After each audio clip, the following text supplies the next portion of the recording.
आज का हमारा विषय है एस्से राइटिंग। आप सबको पता है कि यूपीएससी का एग्ज़ाम हो या कोई स्टेट पीएससी का एग्ज़ाम हो, कोई भी एग्ज़ाम हो, उनमें जो मेंस होता है, मेंस एग्ज़ाम जो लिखित परीक्षा होती है, उसमें एस्से का पेपर एक अनिवार्य पेपर होता है। निबंध का जो पेपर होता है, और वो उतने ही मार्क्स उसके होते हैं जितने किसी भी अन्य पेपर के होते हैं, यानी कि टोटल 250 मार्क्स होते हैं। उन 250 मार्क्स में से जितना ज़्यादा आप स्कोर कर लेंगे, उतना ही आपकी जो मार्कशीट है वो उसमें आपके अंकों में इजाफा हो जाएगा और आपके सिलेक्शन पर काफ़ी हद तक ये बात सिलेक्शन को प्रभावित करेगी और आपकी रैंक भी उससे तय होगी। एस्से का पेपर बहुत महत्वपूर्ण है, वो इसलिए क्योंकि एस्से को हम जनरली इग्नोर कर देते हैं, जबकि एस्से में कम मेहनत में ज़्यादा अंक मिलते हैं। एस्से एक ऐसा पेपर जिसमें जीएस या फिर ऑप्शनल की अपेक्षा कम तैयारी करनी पड़ती है, कम मेहनत करनी पड़ती है और फिर भी बहुत अच्छे अंक लाए जा सकते हैं। मेरे खुद के मैं 2014 की सिविल सेवा परीक्षा में मेरी 13th रैंक आई थी और हिंदी मीडियम से मैंने एग्ज़ाम दिया था और हिंदी में ही मैंने अपने सारे पेपर लिखे थे और हिंदी मीडियम में टॉपर था। मेरा नाम निशांत जैन है, मैं 2015 बैच का आईएएस अधिकारी हूँ। तो उसमें मुझे एस्से के पेपर में 250 में से 160 नंबर मिले थे, जो उस साल के हाईएस्ट मार्क्स थे। तो इसलिए मैं दोस्तों, इसमें ऐसा भी होता है कि कुछ लोगों को 50-60 अंक तक मिले हैं एस्से में, जो कि बहुत बड़ा अंतर पैदा कर सकता है। इसलिए मैं आपसे कहूंगा कि एस्से पर थोड़ा भी ध्यान देंगे, आप थोड़ी प्रैक्टिस कर लेंगे। और जो बातें मैं आपको बताने जा रहा हूं, मैं एस्से के बारे में आपको 10 बातें आज बताऊंगा। इन 10 बातों को अगर आप ध्यान से सुनेंगे इस छोटे से वीडियो में, तो मैं समझता हूं एस्से में आपके मार्क्स में बढ़ोतरी हो सकती है। तो ठीक है, सबसे पहले मैं आपको एक किताब दिखाऊंगा, सिविल सेवा परीक्षा के लिए निबंध। ये किताब राजकमल प्रकाशन के अक्षर से आई है और इसका संपादन किया है मैंने और गंगा सिंह राजपुरोहित ने। इस किताब की खासियत क्या है कि इस किताब में निबंध की रणनीति बताई गई है।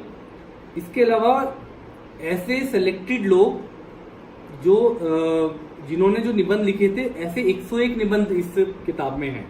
टोटल 34 टॉपर्स के 101 निबंध इस किताब में शामिल किए गए हैं, जो कि मैं समझता हूँ सारे टॉपिक्स ज्यादातर जो पिछले सालों में आए हैं वो सब इसमें कवर हो रहे हैं। इसके अलावा इसमें कुछ कोटेशंस भी दी गई हैं जो आपको निबंध में हेल्प कर सकती हैं, और कुछ टेबल्स भी दी गई हैं जो निबंध के कंटेंट को डेवलप करने में आपकी मदद कर सकती हैं। ये सारे फोटोज उन सब टॉपर्स के हैं जिन्होंने इस किताब में 1, 2, 3, 4, 5 निबंध अपने कंट्रीब्यूट किए हैं। इस तरह से कुल 101 एसेज की यूपीएससी टॉपर्स के लिखे गए 101 एसेज का ये एक संकलन है।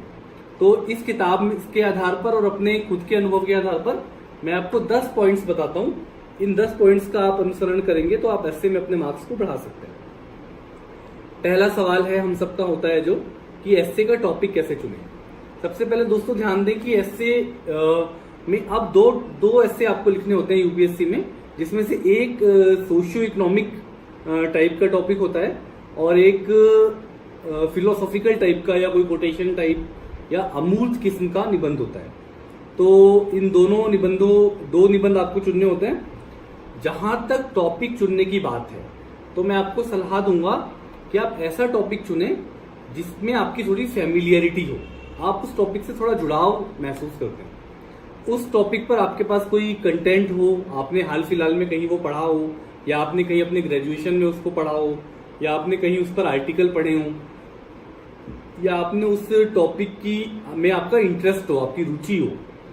इसके अलावा उस कंटेंट पर आपको ठीक ठाक जानकारी हो, ऐसा टॉपिक अगर आपको कोई लगता है, क्योंकि 4-5 में से एक चुनना होता है तो आपके पास ठीक ठाक चॉइस होती है। तो आप दोनों श्रेणियों में एक एक निबंध आपको चुनना होता है। तो वह आप फैमिलियरिटी के आधार पे, नॉलेज के आधार पे, इंटरेस्ट के आधार पे कोई एक टॉपिक चुन सकते हैं। दूसरी बात जो आपको ध्यान रखनी है वो ये कि एस्से का जो टॉपिक आपने चुना है उस पर आपको केंद्रित रहना है। यूपीएससी इस बात पर बहुत जोर देती है कि एस्से का जो टॉपिक है उस पर आप केंद्रित रहें, टॉपिक से भटकना नहीं है। टॉपिक का विस्तार करना है, टॉपिक को डेवलप करना है, पर टॉपिक से भटकना नहीं है। हर आपके जो पूरा एस्से है जो आपको 1000 से 1200 शब्दों में ही लिखना है, उसमें कहीं भी ऐसा नहीं लगना चाहिए कि आप टॉपिक से भटक रहे हैं या फिर अनावश्यक विस्तार कर रहे हैं। तो एक महत्वपूर्ण बात ये हुई।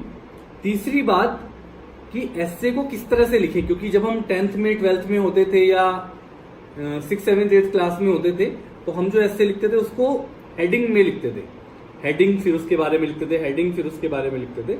लेकिन यूपीएससी में या स्टेट पीएससी में आपको ऐसा नहीं करना है, आपको हेडिंग नहीं लिखनी है, आपको पैराग्राफ के हिसाब से उस एस्से को लिखना है और कोशिश करनी है कि छोटे छोटे पैराग्राफ बनाएं और एस्से को प्रस्तुत करें। चौथी बेहद महत्वपूर्ण बात, एस्से तभी अच्छा कहलाएगा, एस्से में आपको अच्छे मार्क्स मिलने की संभावना बढ़ जाएगी अगर आप उस एस्से का जो टॉपिक आपने चुना है उसके सभी पहलुओं को, सभी पक्षों को, सभी एस्पेक्ट्स को आप कवर करने की कोशिश करें। अब आप पूछेंगे कि एस्से के कौन कौन से एस्पेक्ट्स हो सकते हैं, तो आप कल्पना करके देखिए, मैं कुछ एस्पेक्ट्स बोलता हूं, जैसे कि सोशल सामाजिक एस्पेक्ट, सांस्कृतिक कल्चरल एस्पेक्ट, आर्थिक यानी इकोनॉमिक एस्पेक्ट, राजनीतिक यानी पॉलिटिकल एस्पेक्ट, दार्शनिक यानी फिलोसॉफिकल एस्पेक्ट, और साइंटिफिक टेक्नोलॉजिकल एस्पेक्ट भी उसका हो सकता है, हिस्टोरिकल एस्पेक्ट भी टॉपिक का हो सकता है, डेमोग्राफिक एस्पेक्ट भी हो सकता है, एनवायरमेंटल एस्पेक्ट भी हो सकता है। इस तरह से तमाम उसके पक्ष हो सकते हैं। आप इन सब पक्षों पर, जरूरी नहीं कि हर टॉपिक पे सारे ही पक्षों को कवर करें, पर फिर भी कोशिश करें कि ज्यादातर पक्ष उसके उस टॉपिक के कवर हो जाएं। इसके अलावा एक और बात हो सकती है कि जो हमारा डेवलपमेंट की जो हमारी परिभाषा है उसके कौन कौन से मानक हो सकते हैं जिनमें विकास अगर होता है तो हम कहते हैं कि हाँ वास्तव में देश का और समाज का विकास हो रहा है। तो इन पक्षों को भी कवर करने की कोशिश करें। उनमें से कुछ नाम मैं आपके सामने बोलता हूं, जैसे कि शिक्षा, स्वास्थ्य, रोजगार, कृषि, ग्रामीण विकास, शहरी विकास, गरीबी उन्मूलन, स्वच्छता, न्याय, ऊर्जा, पर्यावरण व जैव विविधता संरक्षण, संचार व परिवहन। इस तरह के जो क्षेत्र हैं इन पर भी अगर कुछ आपको कोई तथ्य ध्यान आता है या कोई हाल ही में हुआ रिसर्च या सर्वे ध्यान आता है या कोई उदाहरण ध्यान आता है तो उसका भी आप उल्लेख अपने निबंध में कर सकते हैं। तो इस तरह से बात हुई कि हमें सारे पहलुओं को कवर करना है। पक्ष के साथ साथ विपक्ष भी थोड़ा लिखना है। अगर उस टॉपिक का कोई दूसरा पहलू भी हो सकता है जो अपोजिट जा रहा है उसको भी थोड़ा आपको लिख देना है। तो उससे आपके जो एग्जामिनर है उनको लगेगा कि आपका जो दृष्टिकोण है वो व्यापक है, कंप्रीहेंसिव है, इंक्लूसिव है और आप दूसरों के विचारों का भी सम्मान कर सकते हैं।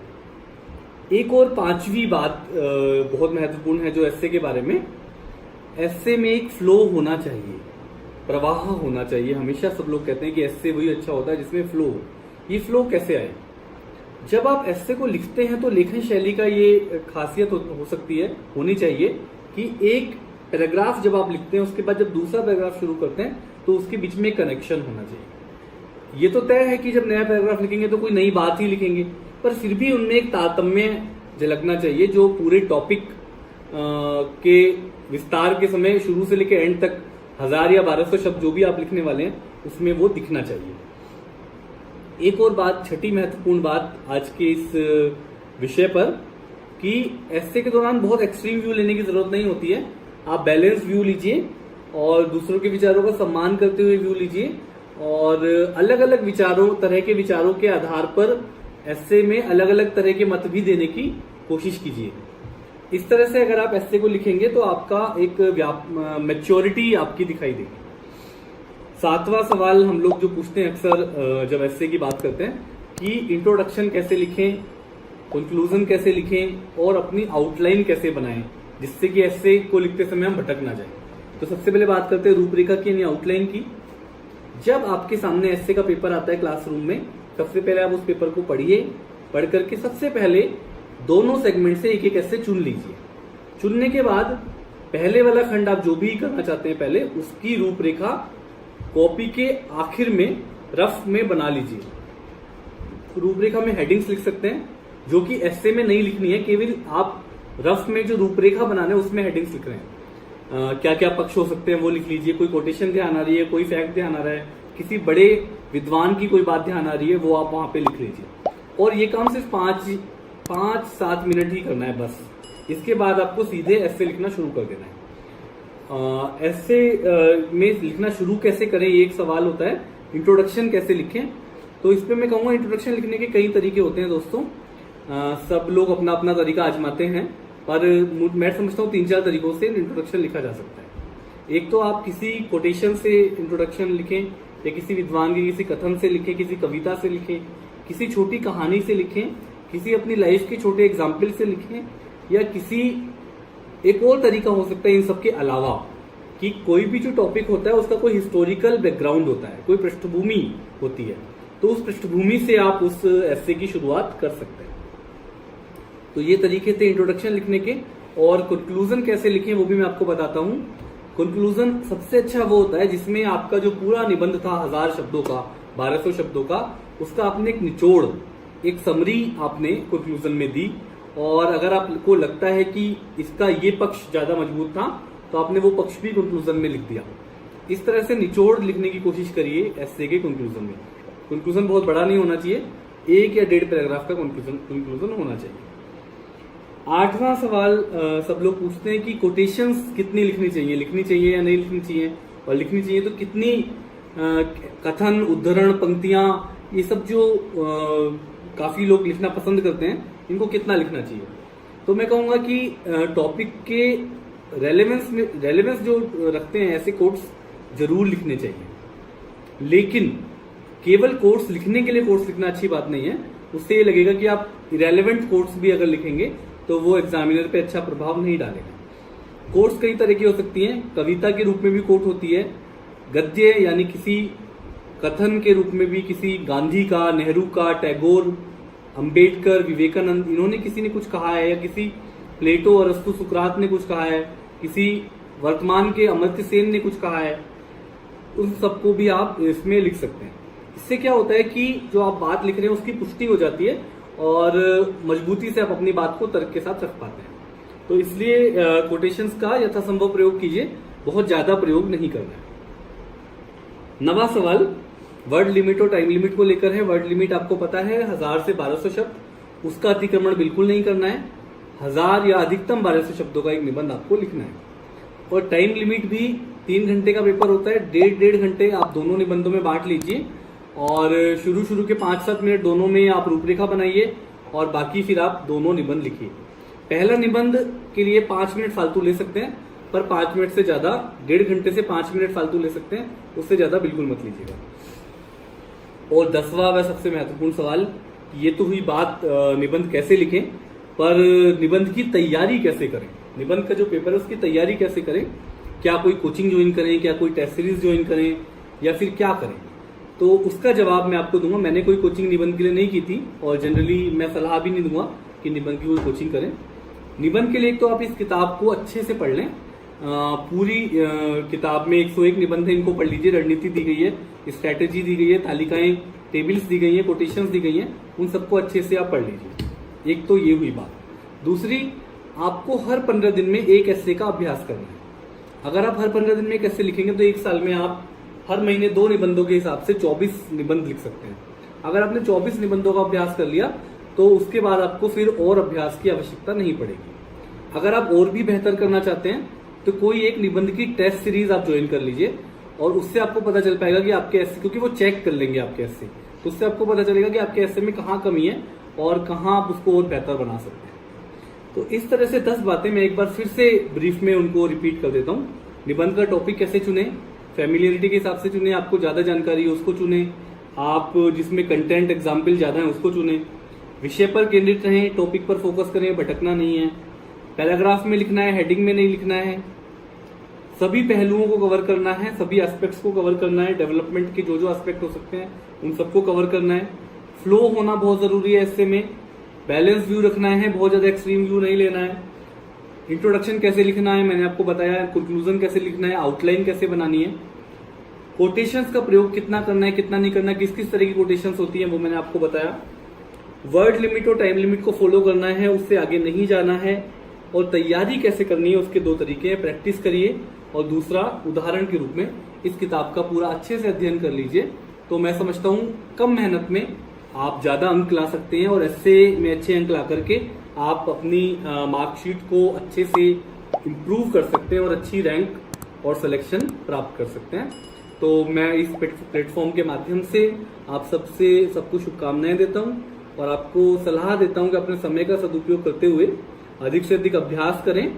और एस्से का जो लेखन कौशल होता है, एस्से लिखने से जो आप राइटिंग स्किल सीखते हैं, वो आपके जीएस के पेपर्स में भी काम आता है और एथिक्स के पेपर में भी काफी काम आता है। इस तरह से आप इसका लाभ उठाएं। पुनः धन्यवाद।